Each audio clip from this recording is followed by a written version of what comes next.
Okay, you're a single player, right? Now, keeping it easy, please type it.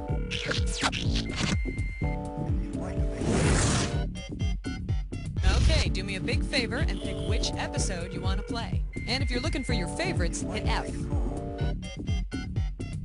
Alrighty then, here.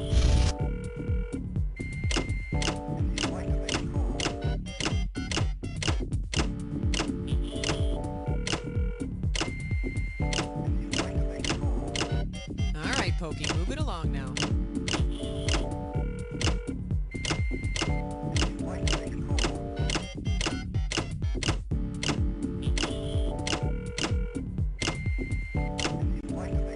So fickle. Here you go. 30 seconds. All right, your buzzer is the letter B. That's B as in bodacious. 20 seconds. So we're going. Now when a question pops up, you gotta buzz in. Then to pick the answer that you want, just hit that number on the keyboard. Follow me? Easy breezy. Good luck and goodbye.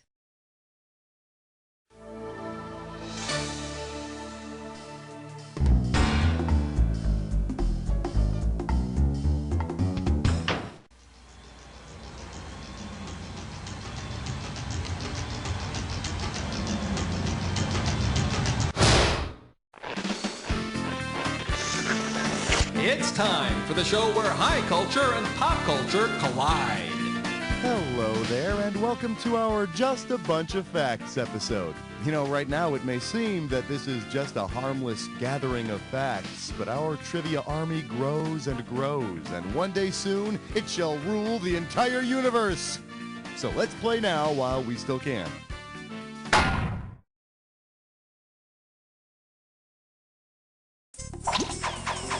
All right, pick a category.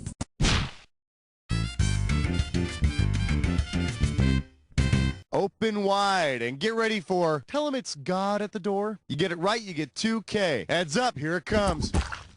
A door-to-door solicitor would have the easiest time unloading which of the following items on a Jehovah's Witness? Membership in the Democratic Party, a miniature American flag, a Holy Trinity t-shirt, or organ donor information. The Jehovah's Witnesses do not honor government authority, national flags, or the Trinity. However, in some cases, they'll take an organ transplant. You know, what's this world coming to when a Jehovah's Witness can't even get out of his house to go bother people door to door because he's being bothered by door-to-door salesmen? Category, please.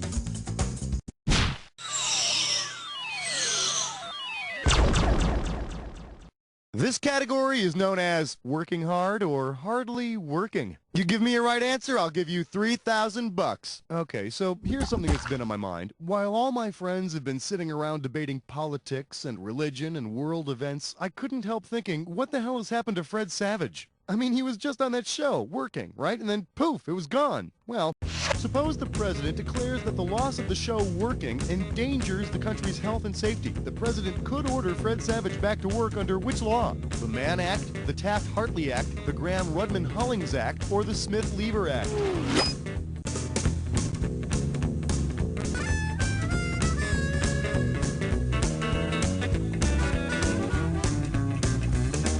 Damn, key must have slipped. You want to see what the smart money says?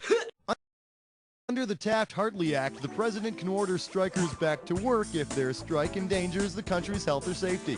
But I don't think even the president of the United States has the power to make NBC uncancel working. Thank God for the system of checks and balances, huh? Time to pick a category.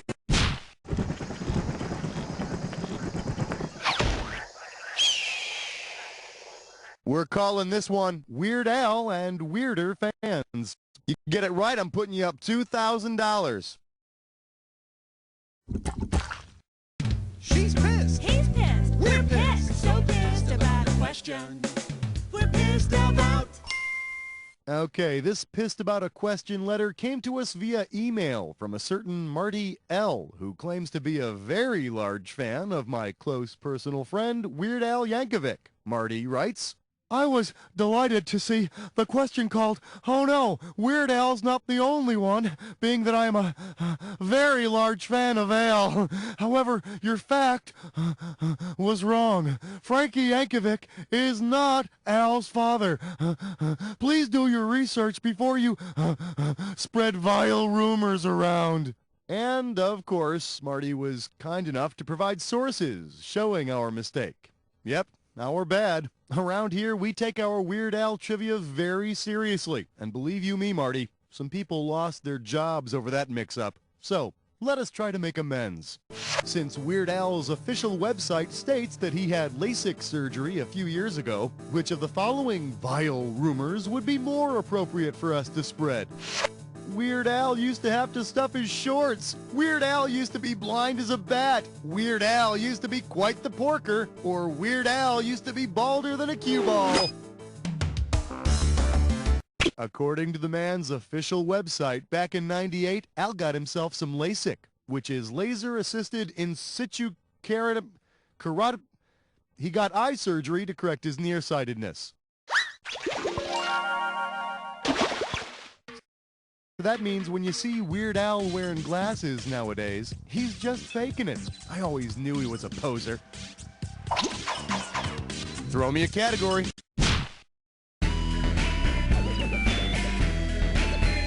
Coming at you, cruel pranks to play on helpless babies. I'm gonna make this one $1,000. Put your head between your knees, because we're going down. If you wanted to name your firstborn after the first American hydrogen bomb, what would you name him or her? Fat Man, Thunder, Big Boom Betty, or Mike?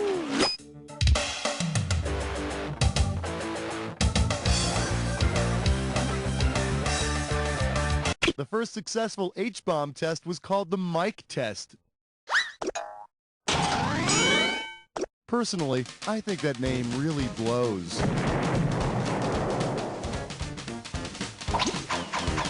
Give me a category. Uh-oh, fresh slut tits eyesore. It's time for a River Fish Breast Nut. Your gibberish category for today is 101 weird things to do by yourself. I'm gonna open the value of this gibberish question at $5,000. Now check this out. As the time disappears, so does the money. So the sooner you buzz in, the better. Okay, if you got a moment, maybe you'll tell me what saying this rhymes with. The place lonely, smother wood dove, and just ignore that punctuation there. You want it, you got it. Type in the...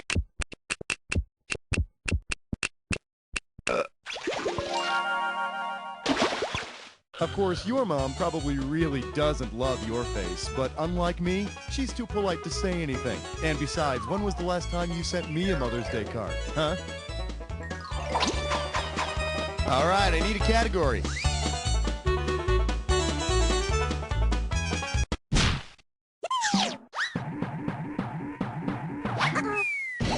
For your enjoyment, Star Trek 19, plumb out of ideas. You get this one right, you get 3,000 greenbacks. Okay, Trekkies, or Trekkers, or whatever you call yourself. Listen up, you know that Next Generation character Q, the all-powerful one? Well, suppose Q takes the crew to a queue. What exciting adventure are they having? They're watching TV in Spain. They're watching grass grow in Greenland. They're licking envelopes in Australia. Or they're waiting in a checkout line in England.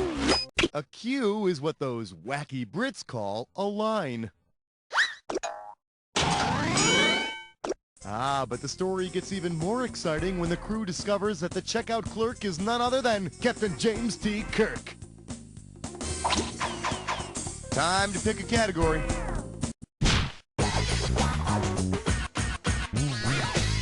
I believe this one is called, What Kind of a World Do We Live In Anyway? Get this one right, you get $1,000. Okay, this question is a fill in the blank, so grab a pencil and get ready to start scribbling on your monitor. No, I'm kidding. Buzz in and start typing when you know the answer. Now, tell me what word is missing from this movie title. It's a mad, mad, mad blank world. This could do it. Hey, any movie in which Ethel Merman slips on a banana peel is a classic in my book. It's the zany 1963 comedy, It's a Mad, Mad, Mad, Mad World. I think we should call it It's a Mad, Mad, Mad World. Well, you see, I was thinking, now just stay with me here. I'm just free-forming, baby, okay? It's a mad, mad, mad, mad world, huh? You're a genius. All right, pick a category.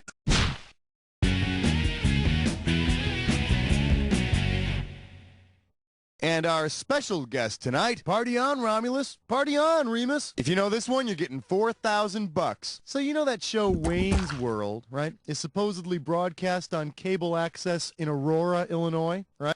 Well, imagine Wayne and Garth have the babylicious Roman goddess Aurora on their show. Given Aurora's heavenly role, at what time will it be most appropriate to broadcast the show? Dawn, noon, dusk, or midnight?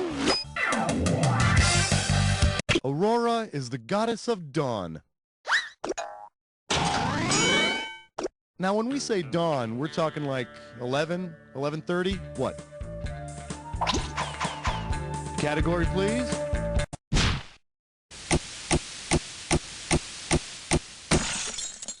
The category, fertile programming. How does $4,000 grab you? Let's see how you handle this one. If you combined the TV shows Treasure Hunt and Sea Hunt, what would you see? A soap opera about marine biologists, a romantic comedy about sharks, a game show that takes place underwater, or a pirate detective who's all business. Treasure Hunt was a game show, Sea Hunt was an underwater adventure series. Put them together, you got an underwater game show. Sounds like a great idea. Until you open curtain number 2 and flood the audience with a school of hungry barracudas. Give me a category. Yeah, way to choose that category. You're about to take a bite out of a dish of that. The category for this This or That question is lifestyles of the bitchin' famous. All right. Hey, I'm ready if you are. Give me 30 seconds on that clock. Let's dance. Slapped a cop. Zsa Zsa Ava was on Green Acres. Was in a very Brady sequel. If you haven't got a clue, has been married more than twice. Was born first. Wrote the book Orchids and Salami. Hey, wake up. Would call you darling. Let's go to the one you skipped. Wrote the book Orchids and Salami. That's all 7. Hey, you got 4 right. Great job of guessing. Let's throw that onto your total. So you wanted a little help, and that's exactly what you got. Let's move on. All right, I need a category.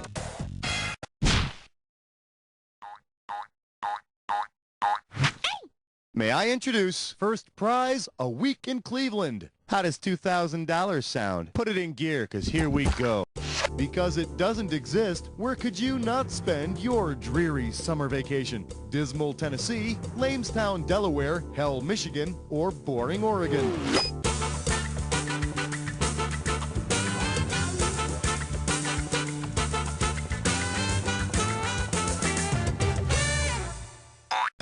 Does this ring a bell? There's no such place as Lamestown, Delaware. I mean, come on, it's Delaware. How could you say just one place is lame? Throw me a category. Here we have, what does a bear do in the woods? 4,000 big ones for a right answer here. Flex those fingers, here it comes. If you go camping and you just want to take the bear necessities with you, what could you pack as food and still please most bears? Roots, grubs, honey, or any of the above? Score it! Most bears live on some combination of meat and vegetation. Hell, some will eat nearly anything. And as long as it ain't Schmitty's carcass, that's fine with me. Time to pick a category.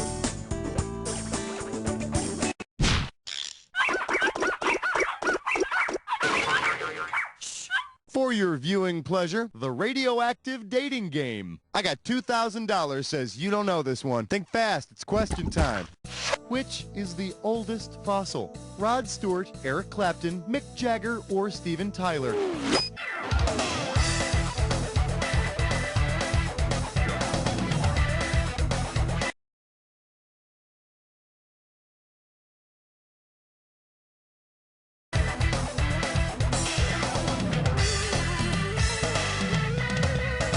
right there. My close personal friend Mick Jagger was born July 26, 1943, making him the oldest fossil of the group. However, Keith Richards' age is still the topic of intense scientific debate. Give me a category.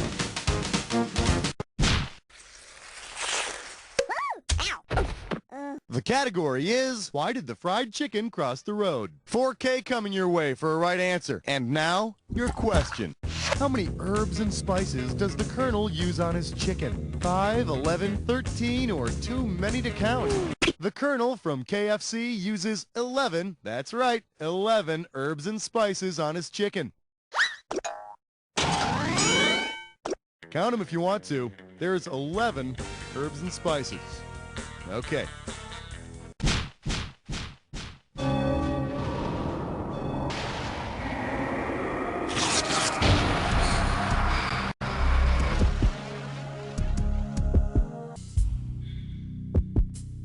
You're about... Oh, you already know the attack. Well, don't let me stand in your way. I'm sure you'll have a lot to talk about. Oh, me-oh, my-oh. E-I-E-I-O, and Schmitty-O is my name. Okay, have fun.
My friend, you're like some kind of maniac. Let's take a look at your final score.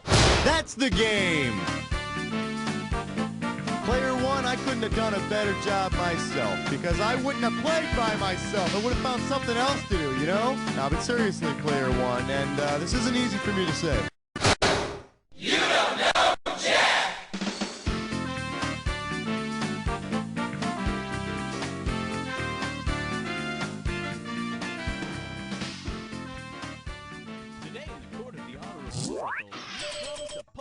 Okay, so you're on the high scoreboard of a You Don't Know Jack game. Well, to know this much about trivia makes you someone others can look at and, well, pity, I guess. If you want to keep the world of responsibility at bay just a little longer, we can play another game. Just let me know what you want to do. Your Honor. Make this one a favorite episode by pressing F.